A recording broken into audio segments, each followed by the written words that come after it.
नमस्कार, देश की बात में हाजिर हैं। कोरोना संभल रहा है, टीकाकरण चल रहा है, लॉकडाउन जैसे कड़े नियम समाप्त हो रहे हैं, बाजार, दुकानें, संस्थाएं खुल रही हैं, तो साथ ही अन्य मसलों की ओर अब तवज्जो दी जा सकती है। तो एक तरफ कुछ राज्यों में चुनाव हैं, तो दूसरी तरफ राजनीतिक बिसात में पासे तेजी से चले जा रहे हैं। तो पहले बात बिहार की। बिहार की सियासत में कल रात एक बड़ा उलटफेर हो गया। रात खबर आई कि लोक जनशक्ति पार्टी में ऐसी फूट पड़ गई है कि चिराग पासवान अकेले रह गए हैं।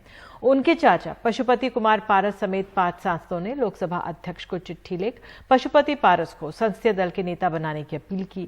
रामविलास पासवान के गुजरने के बाद चिराग और पशुपति पारस में आपस में ही खटक गई थी, लेकिन अब हालात ये हो गए कि आज सुबह जब चिराग अपने चाचा से मिलने घर गए तो पहले तो दरवाजा उनके लिए नहीं खुला और फिर 2 घंटे अंदर इंतजार करने के बाद भी मुलाकात नहीं हुई।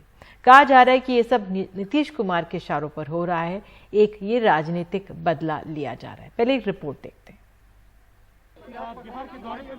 लोक जनशक्ति पार्टी में अलग थलग कर दिए गए चिराग पासवान सोमवार दोपहर से पहले अपने चाचा और हाजीपुर से सांसद पशुपति कुमार पारस से मिलने उनके घर पहुंचे। करीब 2 घंटे इंतजार करते रहे, मुलाकात नहीं हुई। इससे पहले एलजेपी के बागी गुट के नेता पशुपति कुमार पारस ने प्रेस कॉन्फ्रेंस कर ऐलान किया कि पार्टी सांसदों ने चिराग पासवान से अलग होने का फैसला किया है।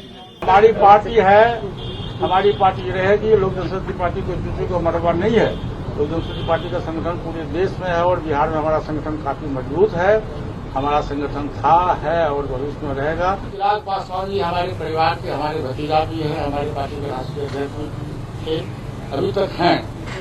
उनको कोई आपत्ति नहीं है, दल में रहे, उनको कोई आपत्ति नहीं है। उनको चिराग पासवान से कोई शिकवा शिकायत नहीं है। मैंने स्वयं आपको कहा कि मैं पार्टी तोड़ा नहीं हूँ। पार्टी ओरिजिनल पार्टी लोक जनशक्ति पार्टी है, फिर पार्टी रहेगी, उसमें चिराग पासवान जी आ रहे हैं। ये सारा खेल वैसे रविवार को ही पूरा हो चुका था, जब पार्टी के 5 सांसदों ने लोकसभा अध्यक्ष ओम बिरला से मिलकर चिराग की जगह पशुपति कुमार पारस को नेता बनाने की मांग की। सांसदों का मानना है कि चिराग ने नीतीश को निशाने पर लेकर पार्टी का काफी नुकसान किया है। मेन वजह रहा जो बिहार में जो स्ट्रैटेजी हुआ ना इलेक्शन में, हमको लगता है कि मेन वजह वही रहा। वहाँ पर स्ट्रैटेजी हम लोग का गलत रहा और कहने के बावजूद भी उस स्ट्रैटेजी पर अडिग रहे। मेरे लिए तो मेन वजह वो हुआ, पारस जी जैसे एक्सपीरियंस्ड आदमी को बिहार प्रदेश अध्यक्ष से हटाना, वो भी एक गलत स्ट्रैटेजी रहा, क्योंकि आपको इतना एक्सपीरियंस आदमी कहाँ मिलता, जिन पर रामविलास पासवान जी खुद डिपेंड करते थे। उनको हटाने का कोई मतलब नहीं था। तो ये सब चीज़ थी जो मेन था।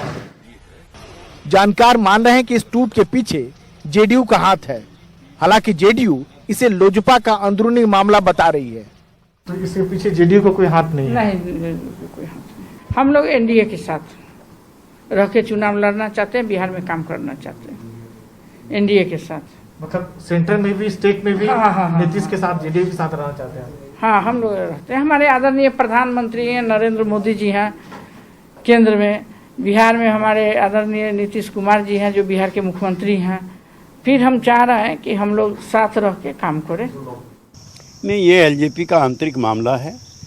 बिहार विधानसभा चुनाव में जिस प्रकार से एलजेपी के नेता श्री चिराग पासवान ने एनडीए को कमज़ोर करने का प्रयास किया, जिसके रहते एनडीए का भी संख्या बल कम हुआ और एलजेपी लगभग समाप्ति की तरफ चली गई।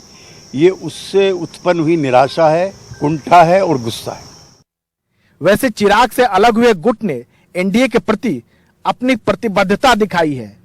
केंद्र के मंत्रिमंडल विस्तार पर सबकी नजर है, लेकिन सवाल है, अगर जेडीयू इन बागी सांसदों के पीछे है तो बीजेपी चिराग को अहमियत देगी या बागी सांसदों को? बिहार विधानसभा चुनाव में नीतीश कुमार के खिलाफ आग उगलते चिराग पासवान को बीजेपी की सह हासिल है, ये बात सब मानते रहे। उधर बिहार में जेडीयू और बीजेपी के बीच अंदरूनी टकराव जारी है। अब ये देखना दिलचस्प हो सकता है कि लोक जनशक्ति पार्टी के टूट का बिहार के राजनीतिक समीकरण पर क्या असर पड़ता है। पटना से मनीष कुमार के साथ नई दिल्ली में जेवियर थॉमस के साथ राजीव रंजन, एनडीटीवी इंडिया। और हमारे साथ हमारे सहयोगी राजीव रंजन है। राजीव, ये खबर कल रात आप ही ने सबसे पहले सामने रखी थी और ब्रेक करी थी एक तरह से। ये बताइए, जो ये पूरी खबर आई है, अंत में आपने जिस तरह से बताया अब कैबिनेट का विस्तार होने वाला है केंद्र में, क्या वहां पर कुछ एडजस्टमेंट्स हो सकते हैं, लेकिन चिराग पासवान ने खोया बहुत कुछ है आज। आगे की राह उनके लिए आप कैसे देख रहे हैं? देखिए, चिराग पासवान के लिए आगे की राह बहुत मुश्किल भी कर सकते हैं और आसान भी कर सकते हैं। यहाँ से जो रास्ता नजर आता है, जो बागी गुट है उनका ये कहना है कि चिराग के लिए रास्ता खुला है अगर वो पारस को नेता मान लेते हैं और बिहार में नीतीश के खिलाफ जिस तरह से आग उगलते थे वैसा नहीं उगलते हैं। और यहाँ ये भी पृष्ठभूमि ये तैयार हो रही है कि जो केंद्रीय मंत्रिमंडल का विस्तार होना है उसमें जो पशुपति पारस को जो है लोक जनशक्ति के कोटे से मंत्री बनाया जाए। एक और रास्ता है आपको बताया चिराग के पास में। चिराग इन सबको पीछे छोड़कर अगर मैदान में उतरते हैं, जमीनी राजनीति करते हैं, लोगों के बीच जाते हैं और लोगों के बीच बताते हैं कि उनके साथ क्या क्या हुआ है। उन्होंने अभी पिता को खोया है, रामविलास पासवान को खोया है और पूरी तरह से जमीन, बिहार की जमीन तैयार है। अगर सड़क पर जाते हैं, सड़क की राजनीति करते हैं तो फिर से चिराग खड़े हो सकते हैं। अगर सड़क की राजनीति नहीं करते फिर चिराग का आगे जाकर रोशनी करना ये बहुत मुश्किल जान पड़ता है। जी बिल्कुल राजीव, इस जानकारी के लिए बहुत बहुत धन्यवाद और नजर बनाए रखेंगे बिहार की राजनीति पर। और अब रुख करते हैं उत्तर प्रदेश का।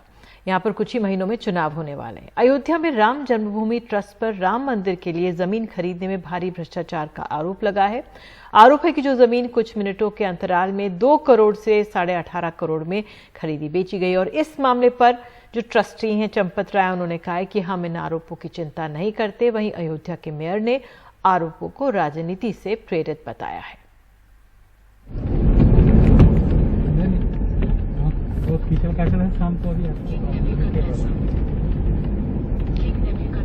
तो भ्रष्टाचार के इस कथित मामले को उजागर करने वाले समाजवादी पार्टी के नेता पवन पांडे ने एनडीटीवी से बातचीत में कहा है कि ट्रस्ट के सभी जमीन सौदों की सीबीआई जांच होनी चाहिए। ये 120 करोड़ हिंदुस्तानियों की आस्था का सवाल है। जिन लोगों ने अपना पेट काटकर राम के नाम पर मर्यादा पुरुषोत्तम भगवान श्री राम के मंदिर निर्माण के नाम पर पैसा दिया है, ये उन सभी की आस्था के साथ खिलवाड़ है। और मैंने कल भी मांग की थी, मैं आज भी मांग कर रहा हूँ, उसकी सीबीआई जांच हो जानी चाहिए। मैं तो कह रहा हूँ ना, चंपत राय जी बहुत ईमानदार, बहुत अच्छे इंसान है। सीबीआई जांच की मांग क्यों नहीं कर देते? दूध का दूध, पानी का पानी हो जाएगा। ईमानदारी साथ काम कराने क्या बुराई है? अभी आप जैसे देख रहे हैं, भारतीय जनता पार्टी चाहे केंद्र में हो या प्रदेश में हो, वो इस मामले को डिफेंड करे। बहुत सारे लोग सामने आ गए जिनका ये कहना है कि ये लोगों की धर्म के साथ खिलवाड़ करने की कोशिश कर रही है समाजवादी पार्टी और अन्य दल। एक बार फिर से 2 करोड़ की जमीन को 18.5 करोड़ में ये खरीद रहे हैं, तो खिलवाड़ भाजपा और ये कर रहे हैं कि हम कर रहे हैं? ना हमने तो जमीन खरीदी है, ना हमने बेची है, ना हम प्रॉपर्टी डीलर हैं। इसमें प्रॉपर्टी डीलर भी जो आदमी बैनामे का गवाह है उसके साथ मिला हुआ है, जिसने रजिस्टर्ड एग्रीमेंट किया है उसके साथ भी ये सारे लोग मिले हुए हैं, इनके रिश्तेदार हैं। और आइए सुनते हैं कि चंपत राय जो अयोध्या राम जन्मभूमि के ट्रस्टी हैं, उनका क्या कहना है। हमको आरोप लगते ही रहते हैं। मैं 100 साल से आरोप ही देख रहे हैं। हम लोग हम पर महात्मा गांधी की हत्या के आरोप से हम चिंता नहीं करते। आप भी चिंता मत करिए, आप खूब लगाइए। You are yes, I accept, I ready, you also, you do it. आप अपना काम करिए, हम अपना काम करेंगे। और वाकई में जब से मामला सामने आया है और क्योंकि ये राम जन्मभूमि ट्रस्ट से जुड़ा है, ज़मीन के घोटाले का आरोप लग रहा है, तो अपने आप में इसकी अहमियत हो जाती है। और समाजवादी पार्टी, आम आदमी पार्टी की तरफ से भी आरोप लगाए गए। हम कमाल के पास जाने की कोशिश करेंगे, लेकिन पहले हमारे साथ आम आदमी पार्टी के सांसद संजय सिंह हैं, उन्हीं से बात कर लेते हैं। संजय, मेरा पहला सवाल आपसे ये है कि उत्तर प्रदेश में चुनाव बहुत करीब आ रहे हैं और ये कहा जा रहा है एक तरफ से कि तभी आप लोगों ने ये मामला उठाया है। नहीं, पहली बात तो ये कि ये कोई हवा में उठाया गया मुद्दा नहीं है, बल्कि ये कागजों के आधार पर उठाया गया मुद्दा है। तो वो लोग क्या कहते हैं वो तो मैं उसके ऊपर तो जवाब नहीं दे सकता, लेकिन ये कागज जो है ये चिल्ला कर ये बोल रहे हैं कि राम जन्मभूमि ट्रस्ट ने एक जबरदस्त और बड़ा घोटाला किया है। 5 मिनट में 2 करोड़ की जमीन 18.5 करोड़ में खरीदी गई है। 3 करोड़ 30 लाख रुपए प्रति मिनट जमीन कैसे महंगी हो गई, 5.5 लाख रुपए प्रति सेकंड जमीन महंगी कैसे हो गई। टोक्यो में, पेरिस में, लंदन में, न्यूयॉर्क में, जर्मनी में, फ्रांस में, दुनिया के किसी हिस्से में आप बताइए इतनी जल्दी जमीन महंगी होती हो जितना महंगी जमीन ये ट्रस्ट ने खरीदी है। अब ये पूरा मामला क्या है मैं 1 मिनट में बता देता हूं। ये 5 करोड़ 80 लाख रुपए की जमीन, जिसकी जमीन की मालियत 5 करोड़ 80 लाख है, वो 2 करोड़ रुपए में हरीश पाठक और कुसुम पाठक से सुल्तान अंसारी और रवि मोहन तिवारी लेते हैं 18 मार्च 2021 को शाम को 7:10 पे। और इसमें जो गवाह बनते हैं वो गवाह बनते हैं अनिल मिश्रा जी जो इसके ट्रस्ट के मेंबर हैं, और ऋषिकेश उपाध्याय जी जो भारतीय जनता पार्टी के मेयर हैं। ये इसके गवाह हैं। 2 करोड़ रुपए में जमीन खरीदी गई, 7:10 पे जमीन खरीदी गई, 18 मार्च 2021 को खरीदी गई। अब दूसरा कागज मैं दिखा रहा हूं, 7:15 पर यही जमीन रवि मोहन तिवारी और सुल्तान अंसारी बेच देते हैं राम जन्मभूमि ट्रस्ट को, और 18.5 करोड़ रुपए में बेचते हैं, और इसमें भी अनिल मिश्रा जी गवाह हैं। तो आप मुझे बताइए कि जो ट्रस्ट का मेंबर है उसकी जानकारी में है कि 2 करोड़ में एक जमीन खरीदी जा रही है, और 18.5 करोड़ में 5 मिनट के बाद वही जमीन गवाह बन के खरीदवा देता है वो। संजय, एक सफाई में एक बात ये भी कही जा रही है कि काफी समय से ये जो पक्ष हैं, दोनों हैं, तीनों पक्ष में बातचीत चल रही थी, और लेकिन तब तक अयोध्या वर्डिक्ट नहीं आया था, और उसके बाद ये जमीन के वर्डिक्ट के बाद रेट बहुत बढ़ गए थे, और वायदे के अनुसार कुछ सर्कल रेट भी 3 गुना ज्यादा दाम दिए गए हैं। तो सर्किल रेट तो है ना 18 मार्च 2021 को 5 करोड़ 80 लाख का। ये देखिए ना, आप दिखा तो दिया आपको मैंने, 5 करोड़ 80 लाख का है। और जो एग्रीमेंट आप कह रही हैं कि वो कह रहे हैं कि साहब पहले कोई एग्रीमेंट हो चुका है, तो मैं आपको ये दिखा देता हूं कागज। आप बताइए मुझे, कोई भी रजिस्ट्री होती है तो उसमें लिखा जाता है कि पूर्व में आप पे कोई एग्रीमेंट किया है कि नहीं, उसमें लिखा जाता है कि इस जमीन पे कोई लोन या बकाया है कि नहीं, उसमें लिखा जाता है कि ये जमीन किसी के नाम बंधक है कि नहीं है। ये तो साफ तौर पे इसमें लिखा हुआ है कि ये जमीन सभी प्रकार के भारों और प्रभारों से मुक्त है। ये तो लिखा हुआ है। इसमें कहीं भी निधि जी, कहीं भी इसमें नहीं लिखा हुआ है कि इनका पहले कोई हरीश पाठक और कुसुम पाठक का सुल्तान अंसारी और रवि मोहन तिवारी से पहले किसी प्रकार का कोई एग्रीमेंट हुआ है। इसमें तो जिक्र ही नहीं इस बात का। और अगर आप कह रही हैं कि जमीन का दाम बढ़ गया तो 5 करोड़ 80 लाख मालियत है, फिर भी 5 करोड़ 80 लाख में खरीदना चाहिए था, तो ये 18.5 करोड़ कैसे हो गया? जी संजय, ट्रस्ट की तरफ से चंपत राय जी हैं, उनका कह रहे हैं कि लोग तो आरोप लगाते रहते हैं और ये वही लोग हैं जो राम को नहीं मानते।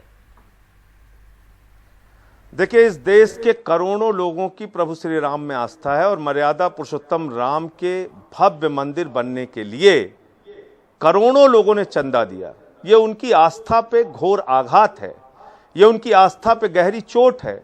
देश के प्रधानमंत्री ने सर्वोच्च सदन में इस ट्रस्ट की घोषणा की, देश के सर्वोच्च न्यायालय के आदेश पर यह ट्रस्ट बना है, और अगर ये ट्रस्ट इतना बड़ा घोटाला कर रहा है तो कहीं ना कहीं उन लोगों के साथ एक बहुत बड़ा धोखा है जिन्होंने राम मंदिर के निर्माण के लिए अपना पेट काट के, महिलाओं ने अपने गहने बेच के, गरीब आदमी ने, किसान ने, मजदूर ने चंदा दिया है। ये उन सब के साथ धोखा है।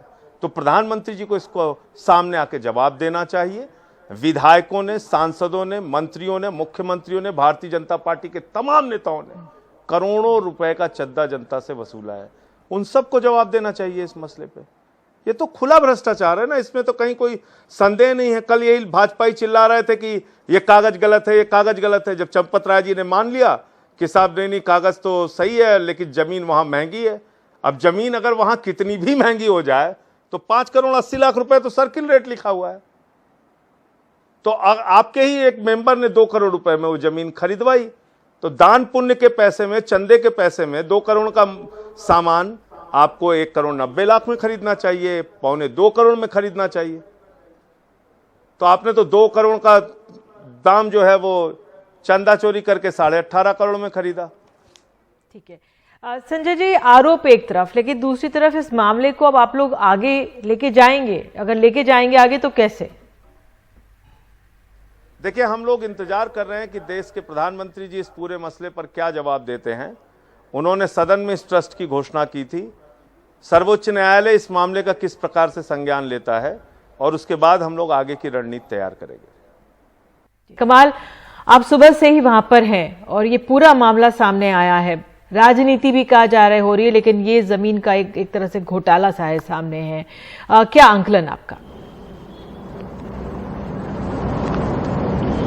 नहीं, देखिए, एक चीज सबसे पहले हम साफ कर दें, हम सुन नहीं पाए कि पवन पांडे साहब ने क्या कहा। आप उनसे पूछ रही थी कि ये कहा गया है कि एग्रीमेंट पुराना था, इस वजह से वो जमीन उस वक्त 2 करोड़ की थी और अब दाम बढ़ गया है, इसलिए महंगी हो गई है। तो मैं ये बताना चाहता हूं कि ये एग्रीमेंट पुराना नहीं है, कोई एग्रीमेंट नहीं था। 2019 में, देखिए, इस जमीन के बहुत सारे एग्रीमेंट हुए हैं। 2011 में भी एक एग्रीमेंट हुआ है, फिर 2019 में 11 लोगों के नाम एक एग्रीमेंट था।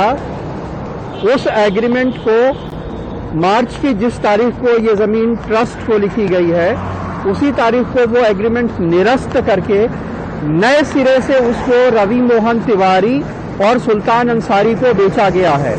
रवि मोहन तिवारी और सुल्तान अंसारी 2 लोगों के नाम से कोई भी पुराना एग्रीमेंट नहीं था जिससे ये कहा जाए कि कुछ साल पहले एग्रीमेंट हो गया था, तब जमीन सस्ती थी।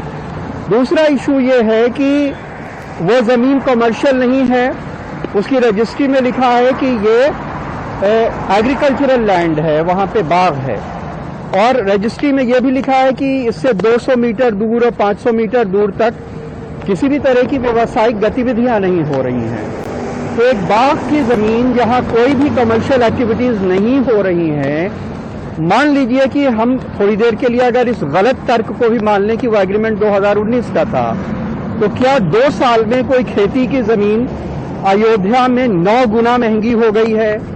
9 गुना महंगी जमीन तो शायद अयोध्या मार्केट में भी नहीं हो सकती है 2 साल के अंदर। खेती की जमीन का होना तो नामुमकिन है। तो है क्या कि इससे बहुत तरह के विवाद पैदा हो रहे हैं, बहुत तरह की आशंकाएं हैं, लोगों के मन में तरह तरह के शक पैदा हो रहे हैं। और उस वजह से भी हैं कि यहाँ के मेयर जो हैं, मेयर फर्स्ट सिटीजन होता है, वो एक प्रॉपर्टी डीलर कोई जमीन खरीद रहा है तो उसमें वो विटनेस क्यों है, वो एक अलग तरह का पद होता है। ट्रस्ट के मेंबर, जो राम जन्मभूमि ट्रस्ट के मेंबर हैं, वो मेयर साहब जो आरएसएस से ताल्लुक रखते हैं, वो किसी सुल्तान अंसारी प्रॉपर्टी डीलर की जमीन में क्यों विटनेस बन रहे हैं? तो इसकी वजह से बहुत तरह के शक व शुबहात हैं जो पैदा हो रहे हैं। बिल्कुल कमाल, आपने ये हमें हालात को समझाया, बहुत बहुत धन्यवाद इसके लिए। तो बहरहाल अब ये मामला सुर्खियों में आ गया है और इस पर चर्चा होती रहेगी। इस राज्य में चुनाव भी हो रहे हैं। देश की बात में आगे है, मुरैना के वन विभाग की टीम पर पुलिस ने क्यों दर्ज की है एफआईआर, आगे दिखाएंगे।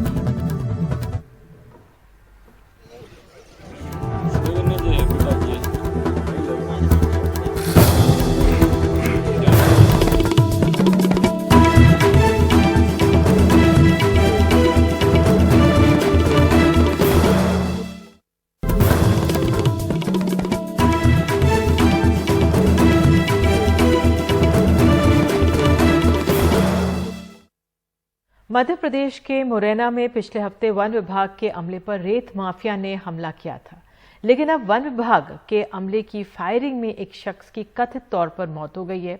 उसकी मौत से कहा जा रहा है जो गांव वाले हैं वो गुस्सा गए हैं, जिसके बाद पुलिस ने 9 वन आरक्षकों के खिलाफ धारा 302 के तहत मामला दर्ज किया है। वन विभाग ने इस ट्रॉली में पड़ी रेत को अवैध बताया। कहा उनका अमला रोज की तरह गश्त करने गया, ट्रॉली को रोकना चाहा तो ड्राइवर भागने लगा।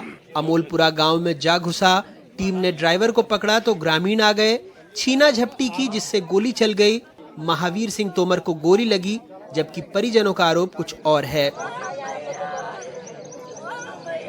भाई साहब मेरे सानी करके जो है ना लेटरिंग के लिए जा रहे थे, तो यहाँ पे देखा गया ट्रैक्टर एक रोड से गांव की तरफ आ रहा था, तो फॉरेस्ट ऑफिसर उनका पीछा कर रहे थे। भाई साहब उधर से जा रहे थे, तो भाई साहब के जो है ना फॉरेस्ट ऑफिसरों ने उतर के पहले तो ट्रैक्टर की ट्रॉली के टायर में गोली मारी, फिर उसके बाद फायरिंग करने लगे तो भाई साहब के 4-5 गोली मार दी। देखो साहब रोड पे से जैसे जो फॉरेस्ट विभाग की जो कहना वो आती गाड़ी, तो वहाँ से जैसी कहना वो ट्रैक्टर जा साइड को मोड़ो, वहाँ से जिन्हें फायरिंग चालू कर दी। केवल इतना मैंने सुनो, इतना देखो। कितने लोग थे करीबन गाड़ी में, ये देखा है आपने? हाँ 6 हो या 5 हो, दूर से मान लीजिए जैसे देखो। कितने राउंड फायरिंग हुए? अब करीबन जमाने के चलिए 6-7 फायर तो मान लिया हमने सुन लाए। गांव के नाराज लोगों ने पोरसा से अटेर जाने वाली सड़क को रोककर जाम लगा दिया। वन विभाग के कर्मचारियों के खिलाफ मामला दर्ज होने के बाद ही जाम खुला। देर रात वन विभाग की अर्जी पर अमोलपुरा गांव के भी कई अज्ञात ग्रामीणों पर मामला दर्ज हो गया। उनके लड़के राहुल की रिपोर्ट पर से धारा 302 का प्रकरण 8 लोगों के खिलाफ पंजीबद्ध किया गया। मृतक के परिवार को जो है एक तो जो है न्याय मिले, फॉरेस्ट के अधिकारियों से क्या उनको जो है दिक्कत आई थी, तो ये सब बातें अभी चूँकि उनसे हमारा संवाद जो पार्टी के लोग हैं उनसे नहीं हो पाया है, तो वो जो पार्टी गई है वो भी अपनी जो कुछ बात बताएगी, तभी स्थिति और स्पष्ट होगी।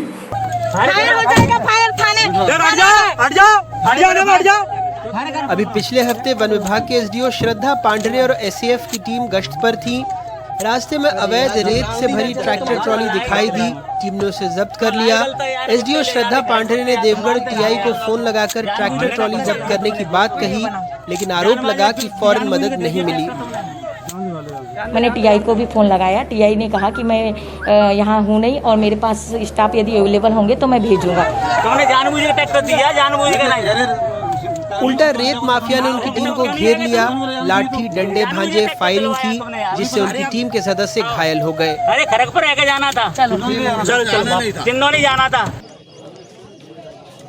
यकीन करेंगे कि 2 दशकों से चंबल नदी से रेत निकालने पर रोक है, फिर भी नदी के घाटों पर दिन रात अवैध खनन किया जा रहा है।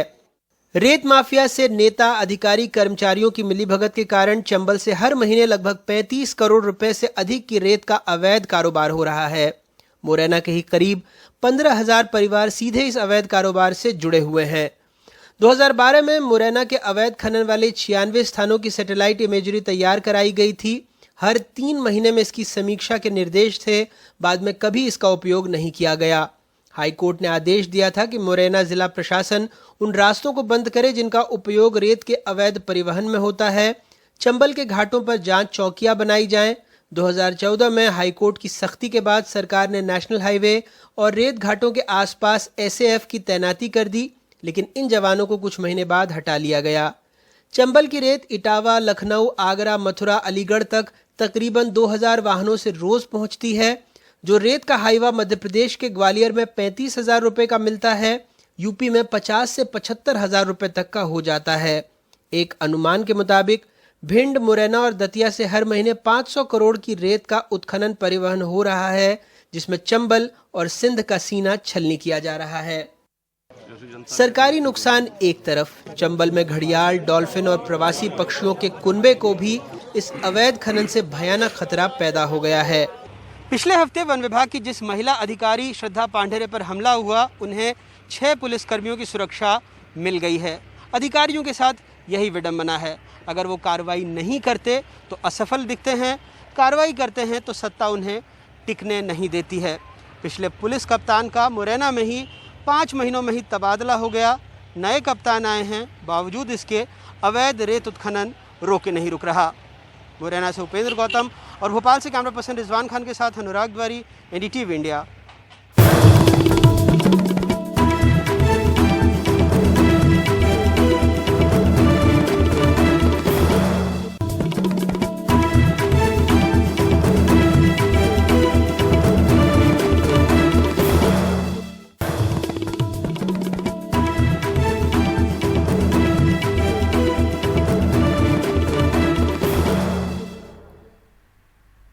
दिल्ली में आज से लॉकडाउन लगभग समाप्त हो गया है। बस कुछ पाबंदियां बाकी है। बाजारों में अब सारी दुकानें एक साथ खुलने की छूट भी दे दी गई है। दिल्ली का दिल कहा जाने वाला कनॉट प्लेस, सोमवार 19 अप्रैल के बाद पहली बार सोमवार 14 जून को यहां सभी दुकानें एक साथ खुली। चहल पहल बढ़ी। थोड़ा सा इससे महामारी से निजात मिले। अच्छा, इसके लिए अपने आप को भी कॉन्फिडेंस करना था। अच्छा, तो थोड़ा शॉपिंग करने चले इधर। तो शॉपिंग करने आए हैं या घूमने आए हैं आप? नहीं, कुछ शॉपिंग भी करनी थी, थोड़ा सा घूमना भी था। 3-4 महीने हो गए जब से नहीं आना। आप फ़ोन रिपेयर कराने आए हैं? जी। क्या लॉकडाउन में ख़राब हो गया था फ़ोन? ख़राब हो गया था। अच्छा, और बंद पड़ा हुआ था, ये तो काफ़ी दिनों बाद आज खुला है। अच्छा, तो थोड़ी खुशी सी महसूस हुई है। अच्छा, तो कि हमारा मोबाइल ठीक हो जाए। तो कितने दिन हो गए आपके फ़ोन ख़राब हुए? 1 महीने के आसपास। अच्छा, 1 महीना। तो लॉकडाउन में परेशान थे आप? बहुत ज़्यादा परेशान थे। हालांकि दुकानदार अभी आशावादी नहीं दिख रहे हैं। कोई आइडिया नहीं, इसका कोई प्रोडिक्शन नहीं करे जा सकता। और इवन के बाद आज पहला दिन ही है जब रेगुलर हुई है शॉप, तो हाँ। मुझे नहीं लगता इतने आराम से बूस्टअप होगा। 2 महीने के बाद पहली बार दिल्ली में रेस्टोरेंट खुले, लेकिन 50% सीटिंग कैपेसिटी के साथ। लोगों ने लुत्फ उठाया, रेस्टोरेंट्स मालिकों ने राहत की सांस ली। देखो, अच्छा ही लगता है सबको, हाँ। क्योंकि एक बंधन सा तो घर में रहता ही है, पर चले है हमारे भले के लिए था वो, हाँ। पर फिर भी एक रिस्ट्रिक्शंस तो होती हैं, जब रिलीज की जाती हैं तो हाँ। अच्छा लगता है। 2-3 दिन पहले से लोगों के फ़ोन आने शुरू हो गए थे कि आपका खुल रहा है, मंडे को खुल रहा है, इस बार अनलॉक में खुल जाएगा नहीं खुल जाएगा, हम आना चाहते हैं। तो हाँ। लोगों का तो है कि हम बाहर निकलें, बहुत दिनों से अंदर बंद हैं, हाँ। तो ये अच्छा है, स्वागत का योग्य है कि आज से खुल गया है। सोमवार सुबह सैलून खुलते ही लोगों ने बाल कटवाए, दाढ़ी बनवाई। 2 महीने बाद। कम से कम मेरे को 2 मंथ्स हो गए। लास्ट याद आ रहा है कब आप आए थे यहाँ पर? अप्रैल फर्स्ट वीक में आया था मैं। फर्स्ट वीक में? अच्छा, तो अभी क्या हेयर कट कराने आए हैं? हाँ जी, हेयर कट कराने आए हैं, शेविंग कराने आए हैं। जैसे ही हमने खोला तो काफ़ी हमारे को कॉल्स आने लगी और काफ़ी अपॉइंटमेंट्स आने लगी और क्लाइंट्स, जो वॉकिंग क्लाइंट है वो भी काफ़ी आने लगा। हाँ। तो हम कोशिश कर रहे हैं कि अपॉइंटमेंट बेसिस पे ही बुलाए लोगों को, जो लोग प्रेफर भी कर रहे हैं। तो हमारी यही कोशिश है कि आगे जब तक कोरोना है तो हम कोशिश कर रहे हैं कि अपॉइंटमेंट बेसिस पे ही बुलाएं।